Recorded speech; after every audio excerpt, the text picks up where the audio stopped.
안녕하세요. 손해사정사 최준영입니다.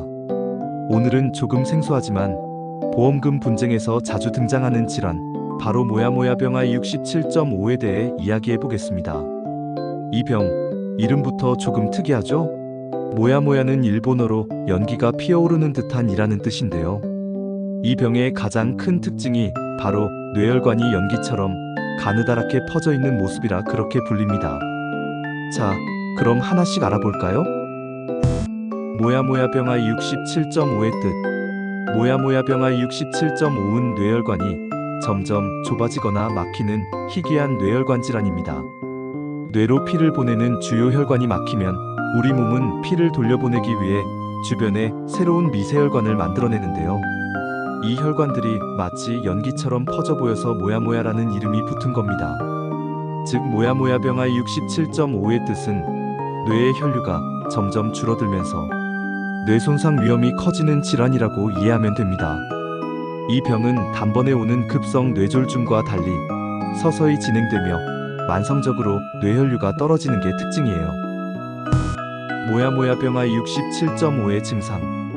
그럼 증상은 어떨까요? 가장 흔한 건 두통, 어지럼증, 그리고 손발에 힘이 빠지는 증상입니다.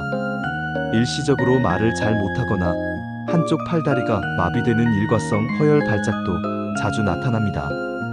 이게 잠깐 나타났다 사라지니까 처음엔 단순 피로라고 착각하기 쉽죠. 어린이의 경우엔 울거나 과호흡할 때 증상이 심해지고 성인은 뇌출혈로 나타나는 경우가 많습니다. 그래서 모야모야병 I67.5은 증상이 불규칙하고 일시적이라 조기 발견이 쉽지 않습니다. 두통이나 어지럼증이 반복된다면 반드시 신경과나 신경외과에서 MRI 같은 정밀 검사를 받아야 해요. 모야모야병 I67.5의 원인. 그렇다면 원인은 뭘까요?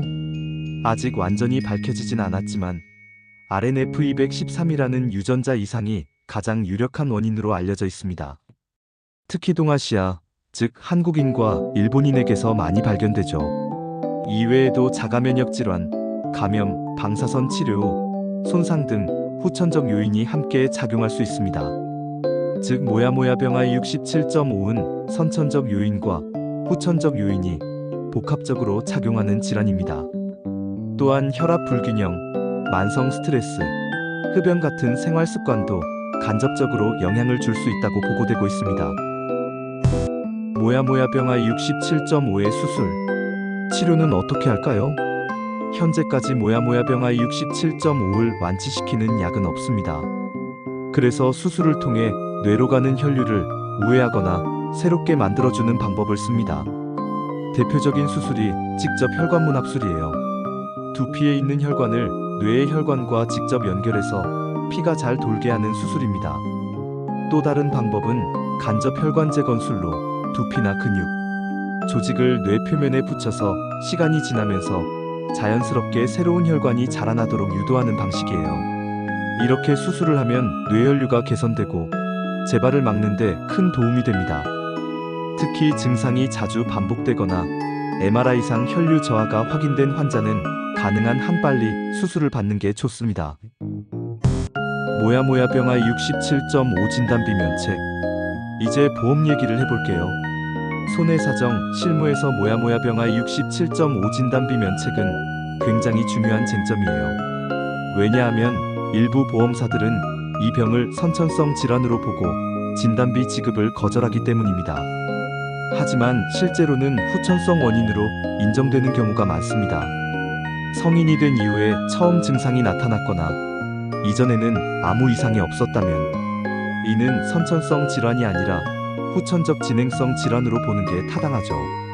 따라서 진단비를 청구할 때는 진단서에 I67.5 코드가 명시되어 있는지, 조영술 MRA, DSA 영상과 진단 내용이 일치하는지, 그리고 면책 조항이 선천성 질환에만 해당되는지를 꼼꼼히 확인해야 합니다. 법원 판례에서도 후천성으로 인정해 보험금 지급 판결이 난 사례가 많습니다. 즉 모야모야병 I67.5 진단비 면책은 절대 단정 지을 수 없고 개별 사례별로 다르게 판단돼야 합니다. 보험금 분쟁 사례. 실제 사례를 볼까요? 40대 여성 환자가 모야모야병 I67.5로 진단받고 보험사에 진단비를 청구했는데요. 보험사는 이건 선천적 질환이라 면책입니다 라며 지급을 거절했어요. 하지만 법원은 달랐습니다. 이 환자는 성인이 된 이후 처음 증상이 나타났고 영상검사에서도 새롭게 진행된 협착이 확인돼서 후천성으로 인정했습니다. 결국 법원은 진단비 지급 판결을 내렸습니다. 이처럼 같은 모야모야병 I67.5이라도 진단 시기, 병력, 영상검사 결과에 따라 결과가 완전히 달라질 수 있습니다. 관리와 예후. 마지막으로 관리와 예후입니다. 모야모야병 I67.5은 조기 진단과 치료가 무엇보다 중요합니다. 증상이 나타난 후 바로 수술받으면 뇌 손상을 최소화할 수 있고 수술 후에는 재발률이 낮아집니다. 다만 수술 이후에도 정기적인 추적 검사와 재활치료는 필수예요. 특히 성인의 경우 뇌출혈 합병증이 많기 때문에 혈압관리, 스트레스 조절, 그리고 금연이 중요합니다.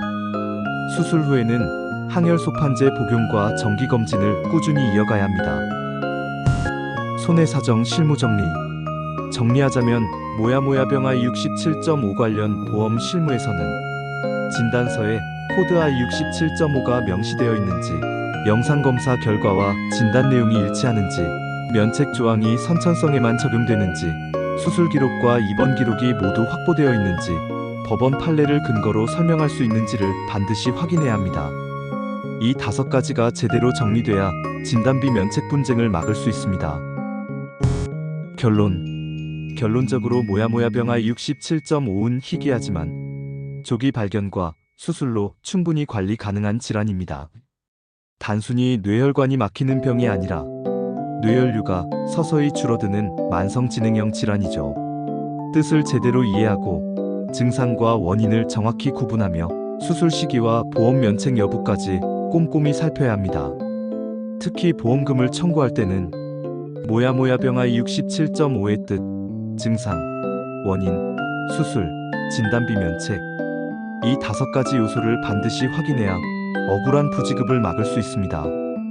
오늘 내용이 보험 실무나 손해사정 업무에 도움이 되셨길 바랍니다. 저는 손해사정사 최준영이었습니다. 감사합니다.